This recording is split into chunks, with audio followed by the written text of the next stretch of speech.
I have put this off for a very long time. Every time I open the folder with all the materials, the links, the articles, the screenshots, I closed it again. Simply because there are too many harsh and unpleasant details here.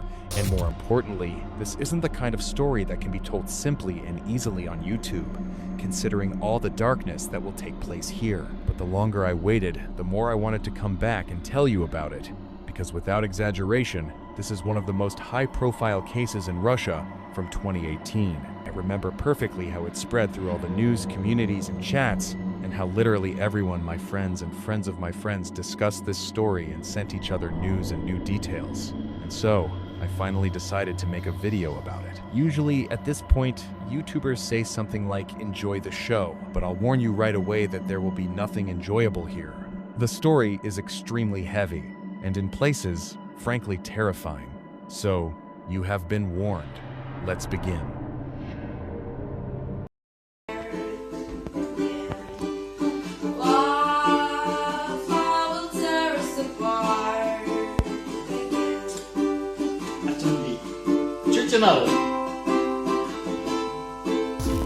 This is a story about two people, Tanya Ostrakova and Artyom Iskakov, who before all these events looked like a perfect couple. They were both from Moscow. Both were smart, both graduated from school early, and both studied at prestigious universities. But instead of a normal relationship, they ended up with a long and tangled history that unfortunately ended in tragedy. Artyom was born on the 22nd of May 1998 in Moscow. He was the second of 3 children in a fairly wealthy family. They didn't have to count every penny. He was also lucky that his parents invested heavily in his education. Since childhood, he studied well. Mathematics, physics, and computer science, the exact sciences, came easy to him. In school, he regularly participated in programming, Olympiads, took first place, and was praised by teachers. By high school, it became clear that he wasn't just a smart boy, but truly gifted. In 2015, Artyom graduated from school as an external student. That is, he passed all his exams earlier than his peers and simply left. After that, he entered Ballen University to study applied mathematics and informatics. The story repeated itself at the university. Professors saw him as a talented student with good logic and, importantly, an unconventional approach to problems. Later, he would get a job as a programmer, and at work, they would also call him a wonderkind. Tanya, in turn, was born in the same year, on the 15th of December, 1998. She was an only child in the family, and her parents also invested in her education. But while Artyom was drawn to the exact sciences, Tanya's strength was in creativity. She liked drawing and drafting, and she was very interested in architecture. Her parents made plans and considered study options abroad, including in the Czech Republic. But in the end, something didn't work out, and Tanya stayed in Moscow. Like Artyom, she graduated from school as an external student and entered the Higher School of Economics for the design program. She was also surrounded by many smart and creative people. She kept her social media pages, wrote short philosophical texts, and posted her drawings and photos. Artyom and Tanya met in the spring of 2015 through a mutual group of friends. Just a hangout. Sympathy arose between them almost immediately, but at that time Tanya already had a boyfriend, so it didn't go beyond light flirting. In short, they communicated, but nothing more. Already in the summer of 2015, Artyom himself began dating another girl. On the surface, everything with them seemed fine, but in Artyom's head, everything was wrong. He couldn't get Tanya out of his head. He could go about his business, study, talk to his girlfriend, but as soon as he saw a new photo or post on Tanya's social media, it hit him again. It constantly seemed to him that there was something left unsaid between them back in the spring, that they could have started a relationship if circumstances had been different, and this thought wouldn't let him go. He could be walking home in the evening and suddenly remember their first meeting. He could be listening to music and catching associations with her. That is, formerly he was in a relationship, but his thoughts were still somewhere around Tanya and around that unfinished story. And then, in the fall of 2015, they crossed paths again by chance in a typical Moscow club. Tanya had come with her friends, and Artyom was there with his group and that same girl he had started dating. And then he saw Tanya. At that moment, he didn't need to analyze anything or engage in any more soul-searching, somewhere deep inside, he realized instantly that everything that had happened over the last few months was wrong. All that time, he had been going in circles, trying to convince himself that everything was fine. Tanya noticed him too, and they went over to say hello. They only exchanged a few casual phrases, but it was enough for that same chemistry to resurface. Almost immediately, Artyom sent his girlfriend home in a taxi without any explanation. He simply wanted to stay with Tanya. And as you can imagine, Tanya didn't mind. They sang songs together, went out to smoke, and essentially didn't leave each other's side that entire evening. Everything seemed to fall into place on its own. By the end of the night, it was clear where things were headed. They spent the entire night together, and for both of them, it was settled. Their relationship was starting right then and there. That evening became the starting point of their story, though neither Artyom nor Tanya understood at the time what that story would turn out to be. At first, it was like any new couple. They walked through Moscow, sat in cafes, watched movies together, and stayed up all night texting. Artyom wrote poems for Tanya. She sent things back in return, and it felt to him as if everything had finally clicked the way he'd wanted since their very first meeting. Later, in his diary, he would call this time the best in his life. And yes, I should make a quick side note here. A lot of the information I will be sharing from this point on is taken from Artyom's diary and his suicide note. It's important to understand that a diary is always a subjective point of view. It is how he saw Tanya, their relationship, and everything happening around them. Therefore, some moments in these records are facts, while others are the emotions, resentments, and inventions of Artyom himself. I'm just clarifying this so it's clear where some of the details we'll be discussing come from. Well, by the end of 2015, the first serious red flag appeared. Shortly before New Year's, Tanya told Artyom that she wasn't only attracted to guys, and that she wanted to live with her ex-girlfriend for a while. For Artyom, this was harsh news, but he was too in love to end things there. Tanya, meanwhile, emphasized that she still liked him.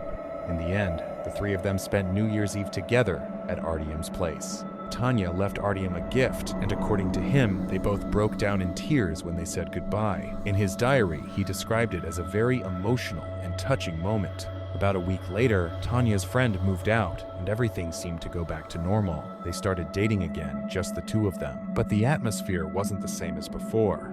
Another 3 months passed, and Tanya began to say openly that she was getting bored. She felt they were constantly discussing the same things and that she was noticing more and more flaws in Artyom. They agreed. They wouldn't see each other almost every day, but rather once or twice a week. Pay attention to the fact that by this point, Tanya had become deeply integrated into Artyom's circle of friends. They all hung out together, went for walks, and gathered at apartments. It was in this group that a person appeared who would become a specific trigger for Artyom, his friend Igor. Over time, it became noticeable that a certain light chemistry was developing between him and Tanya. It all seemed subtle, but for Artyom, it became a separate, deeply unpleasant issue. He saw Tanya communicating more and more with Igor, and inside, it caused him intense irritation and jealousy, which he kept to himself at the time. At first, Artyom tried to ignore it. He continued to hope that everything would return to the phase they had at the very beginning of their relationship.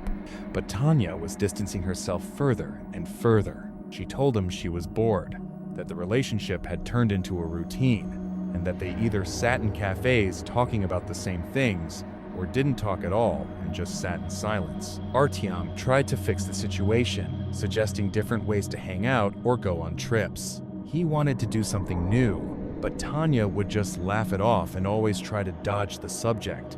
When he dropped heavy hints about wanting to get back to the relationship they had in the summer and fall of 2015, her answers became increasingly vague.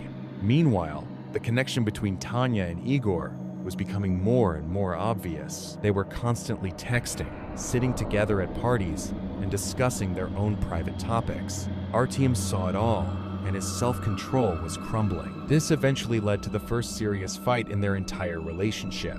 It happened at one of their group parties. Everything seemed normal until Tanya began flirting quite openly with Igor right in front of everyone. Artyom reached his breaking point. In the heat of the moment, he began lashing out at everyone, Tanya, Igor, and even the friends who were just sitting there watching the conflict. He said way too much, and the atmosphere in the group turned sour instantly. One of the friends later recalled that they didn't even recognize Artyom that night. Sir, he was usually so calm and balanced, but it was like he had finally reached his limit. After the fight, the group distanced themselves from him. Once things cooled down, the friends decided he had crossed a line and simply stopped inviting him. For Artyom, this was a double blow. He was rejected by the girl he loved, and at the same time pushed away by his main social circle. You would think it should have ended there. And indeed, for a while, Tanya and Artyom barely saw each other. No, they didn't stop communicating entirely. Their relationship shifted to another level, one that was far more strange and convoluted. He continued to write to her, and she replied. They exchanged memes, liked each other's posts, and shared their texts and creative work. Artyom wrote poetry, Tanya wrote her philosophical notes. In these texts, the same theme gradually appeared for both of them: pain, a sense of loss, and a state of wanting to bring back something that was already gone. Formally, they were friends, but in reality, they were almost addicted to each other. Apparently, they both enjoyed this emotional roller coaster. At that time, Artyom still hoped that one day everything would be as it was before. Tanya, for her part, seemed to feel an attachment to him, but the love itself was gone. In March 2017, a new idea appeared in Tanya's life. She convinced her parents to rent her an apartment in central Moscow to make it easier for her to get to her studies. Her parents agreed, but on the condition of saving money, Tanya had to live with a roommate to split the rent. That roommate turned out to be unreliable. She constantly missed rent payments and fed Tanya excuses. So, Tanya began looking for a new roommate. And out of all the possible options, she chose Artyom.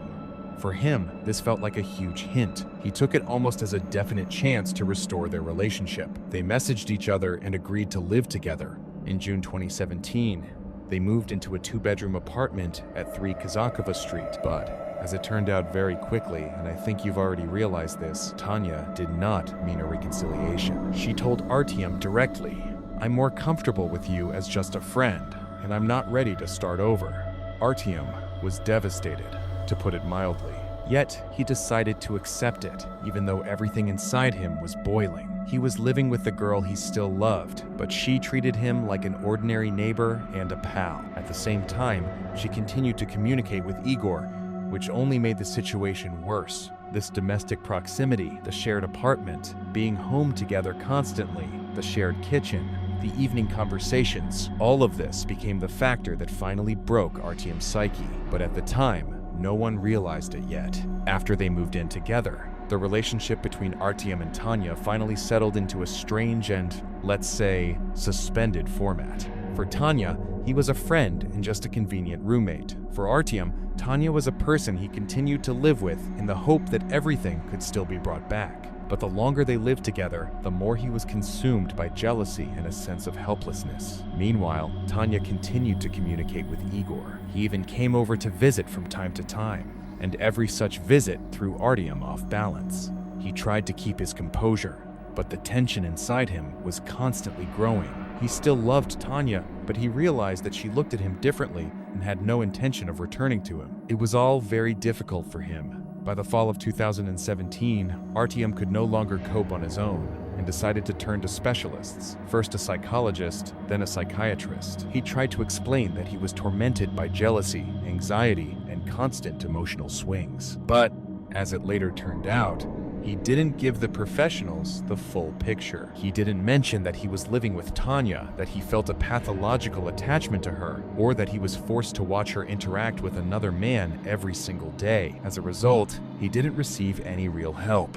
The doctors simply prescribed antidepressants, but they didn't solve the main problem, his addiction to Tanya and the constant presence of all those triggers nearby. Artyom also made attempts to switch his focus to something else. He registered on Tinder, went on a few dates, and even kissed one of the girls after a meeting. He later wrote in his diary that he felt better, but not for long. He literally predicted that he would cave and go back to Tanya, and that is exactly what happened. He plunged back into thoughts of her, returning step by step to the same emotions he had tried to escape. Meanwhile, Tanya continued her relationship with Igor. At the same time, she interacted with Artyom almost as before, discussing everyday chores, sitting in the kitchen with him in the evenings. But whenever the topic of feelings or a possible reconciliation came up, she immediately dodged the subject. She said she didn't see him as a boyfriend and that she felt awkward causing him pain, but she had no intention of changing her mind. For Artyom, this was incredibly contradictory. She lives with him, talks to him, but refuses a relationship at all costs. One autumn evening, Igor came over to visit again. They had some drinks, and the conversation became more candid. Igor, sensing the tension of the situation, decided to stage a confrontation. He sat Artyom and Tanya down at the kitchen table and asked them to honestly sort everything out. The conversation turned out to be very heavy. Artyom tried to explain to Tanya that he still wanted to be with her, that he was ready to reconsider his behavior and try again. Tanya answered bluntly. She didn't see a man in him, she felt no love, and she was not going to start the relationship over. According to Artyom's diary, this became one of the most painful moments for him. He described talking to her very openly, at times rudely, but in the end, he realized there was no way to convince her. In that kitchen, they came to the conclusion that the most logical option was simply to move out. Living together any longer was simply impossible. But then a practical problem arose. Tanya didn't want to go back to her parents, and she didn't have the money for her own rent. So, the decision to move out hung in the air. Artyom then said that he would stay in that apartment, period. Tanya agreed to look for other housing, but she wasn't exactly in a hurry. After all this, Artyom threw himself entirely into his work. At that point, he was 19, working as a programmer and earning a good salary. His colleagues spoke only positive things about him, saying things like, he's smart, diligent, he even got a promotion. None of them suspected that his personal life was a total mess. He hid it carefully. By mid-January, the situation became completely unstable. On the 10th of January 2018, another major fight broke out between them regarding the move. Following the conflict, Tanya locked herself in her room, and Artyom tried to break down the door to continue the conversation. This was the first truly terrifying moment. Tanya called a friend, said she was scared, and asked to call a taxi. She went to spend the night at Igor's. It seemed like this could have been the end. But 24 hours later, she returned, telling everyone that Artyom had apologized and promised to keep himself in check. That decision to return to the apartment later became one of the most debated and controversial moments of the entire story. But for now, the days that followed passed relatively calmly. They barely spoke, each occupied with their own things. Still, the tension hung in the air, only it shifted into a hidden phase. Tanya still communicated with Igor, and Artyom continued to observe it from inside their shared apartment. He was constantly afraid of losing her for good, and at the same time furious that she kept choosing not him. Then, the night of January 22, 23 arrived. The atmosphere was already on edge. That day, Tanya stayed late at Igor's and returned home at around 3 in the morning. She just wanted to go into her room, close the door, and fall asleep. But Artyom was awake. He was waiting for her in the kitchen. Yes, sir. Everything that happened next has been fully reconstructed from his suicide note and the forensic examination. Tanya entered the apartment at around 3 a.m. The hallway light was off, but a lamp burned in the kitchen. Artyom was awake and waiting for her. She walked past him without even trying to start a conversation and headed straight to her room. As I said, she simply wanted to close the door behind her and end the day, but he didn't let her close it. At the moment Tanya tried to slam the door, Artyom grabbed her hand and literally forced his way inside.